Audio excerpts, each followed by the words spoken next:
আসসালামু আলাইকুম। আমি Saidul Islam Khan, senior teacher, Swapatnar high school, Dhamrai, Dhaka.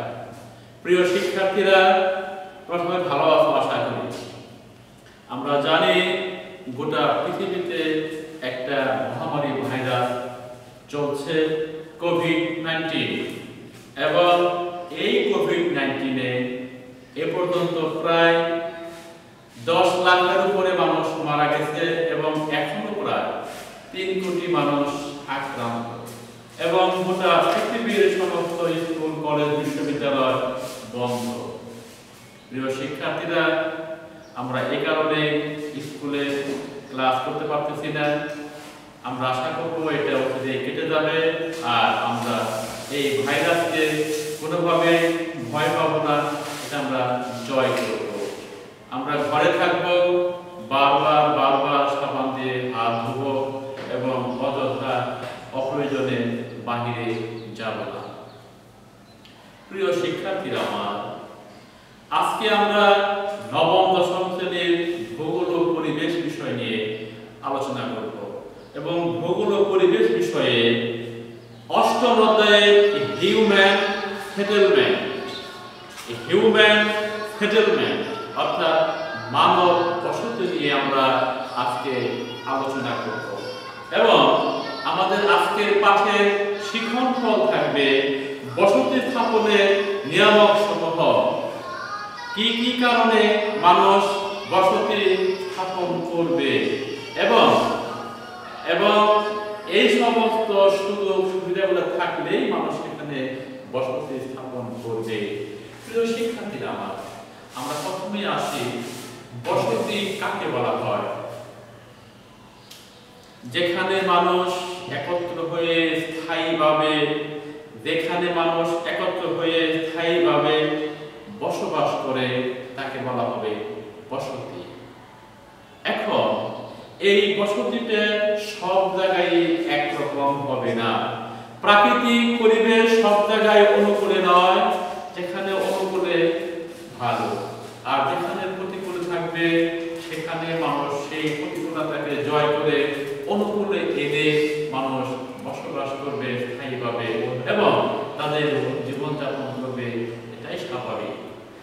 প্রিয় শিক্ষার্থীরা আমার, আমাদের বাংলাদেশের মানুষ সাধারণত দোচালা, চৌচালা এই ধরনের ঘর তৈরি করে বসবাস করে থাকে, এবং তাদের মধ্যে থাকে রান্নাঘর, গরুর ঘর, ওখানের জায়গা, সব কিছু মিলে একটা বসতি তারা স্থাপন করে। আমাদের দেশে বসতি অনেক প্রকারের হয়ে থাকে, তার মধ্যে বসতিকে আমরা দুই ভাগে ভাগ করতে পারি। একটা হচ্ছে গ্রামীণ বসতি, আর একটা হচ্ছে নগর বসতি। এখন এই বসতি স্থাপন করার পূর্বে কি কি সুবিধা, কি কি ফ্যাক্টর, কি কি নিয়ামক থাকলে মানুষ সেখানে বসবাস করবে, আমরা আজকে সেটা নিয়ে আলোচনা করব। প্রিয় শিক্ষার্থীরা আমার, মানুষ সামাজিক জীব, তাদেরকে সমাজবদ্ধ হয়ে বসবাস করতে হবে, এটাই স্বাভাবিক। কিন্তু সেই বসবাস করার যোগ্য পরিবেশ তাদেরকে গড়ে তুলতে হবে সুন্দরভাবে।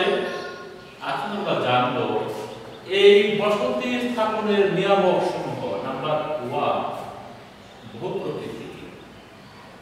অনেক জায়গা আছে পাহাড় এলাকা, সেখানে মানুষ চাষাবাদ করতে পারবে না, সেখানে তাদের ভূমি থাকবে গাছপালা দিয়ে ভরা, আবার এখানে ভূমি থাকবে সমান, লেভেল, সমতল, অর্থাৎ পাহাড়ি এলাকায় মানুষ বসবাস কম করে, সমতল ভূমিতে মানুষ বসবাস বেশি করে।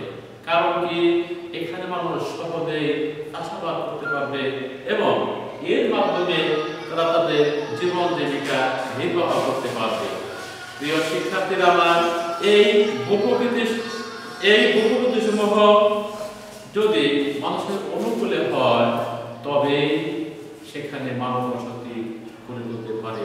তাহলে মানব বসতি নিয়ামকের মধ্যে 1 থাকবে ভূপ্রকৃতি, সেটা কি সমতল নাকি সেটা পাহাড়ি এলাকা?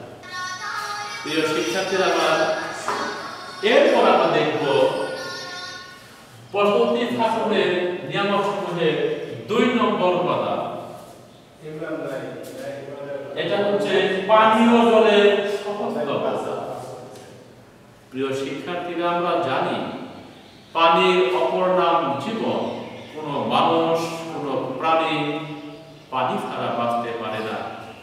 যেখানে সুপেয় পানি আছে, যেখানে মানুষ সহজেই পানি সংগ্রহ করতে পারবে এবং সেখানে বসতি স্থাপন করে গড়ে ওঠে।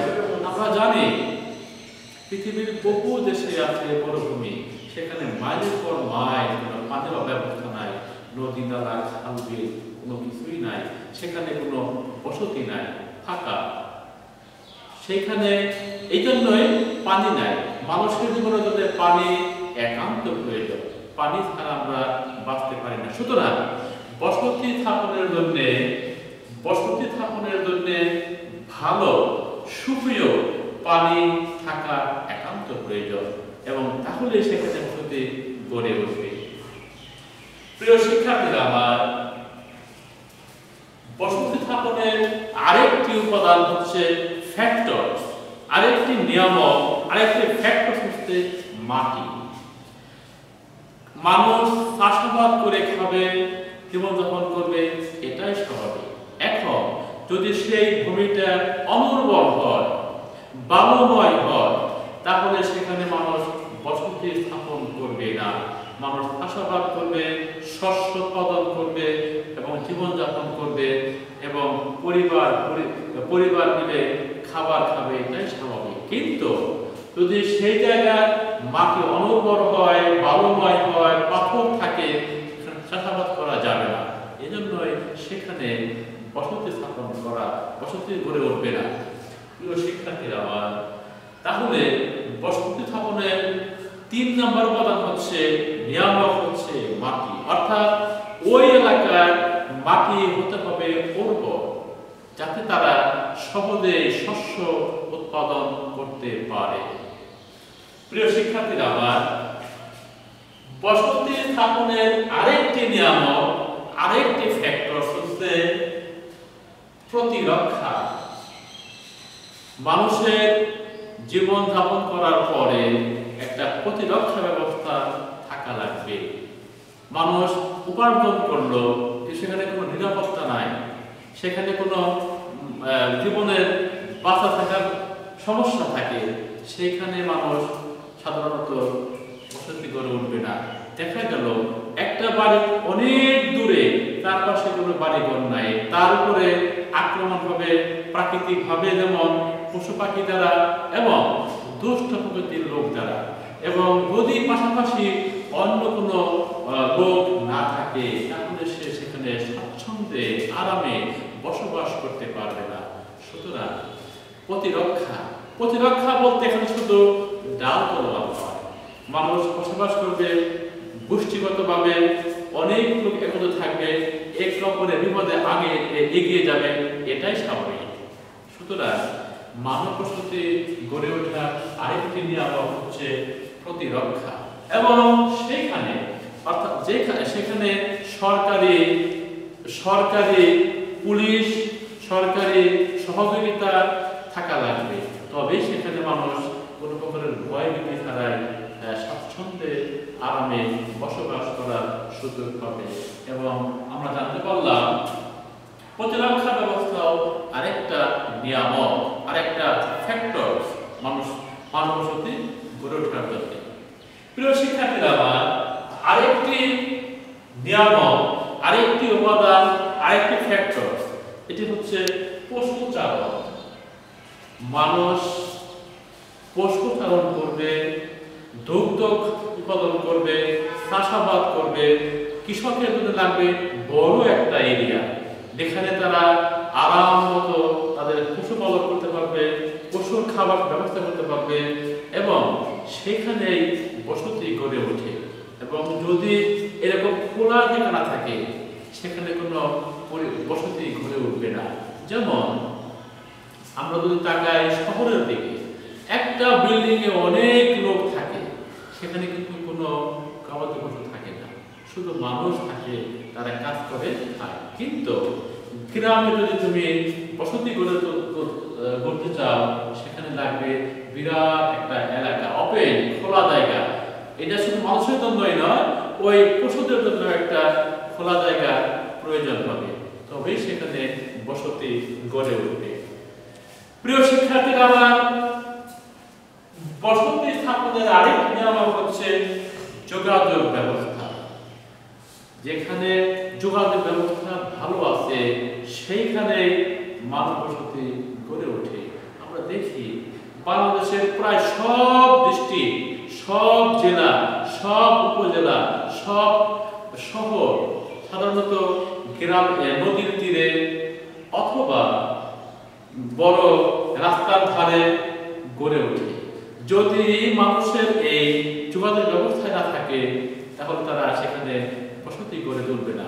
আমরা জানি মিশরের নীল নদে, নদীর পাড়ে অনেক বসতি, তারা সহজে এক স্থান থেকে আরেক স্থানে যেতে পারে এবং তাদের কার্যক্রম চালাতে পারে।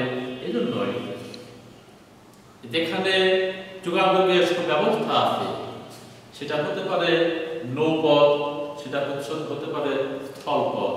অর্থাৎ যোগাযোগের একটা সুন্দর সুযোগ না থাকলে সেখানে মানব বসতি গড়ে উঠতে পারে না। প্রিয় শিক্ষার্থীরা আমার, তাহলে আজকে আমরা এই মানব বসতি, হিউম্যান সেটেলমেন্ট, এই অধ্যায় থেকে আমরা জানতে পারলাম মানুষ কোথায় বসবাস করবে এবং কি কি উপাদান লাগবে, কি কি নিয়ামক লাগবে।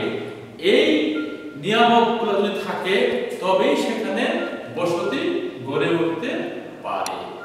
প্রিয় শিক্ষার্থীরা আমার, তোমরা আশা করি বুঝতে পেরেছো। সবাই ভালো থাকবে, ঘরে থাকবে এবং পড়াশোনা করবে। আমরা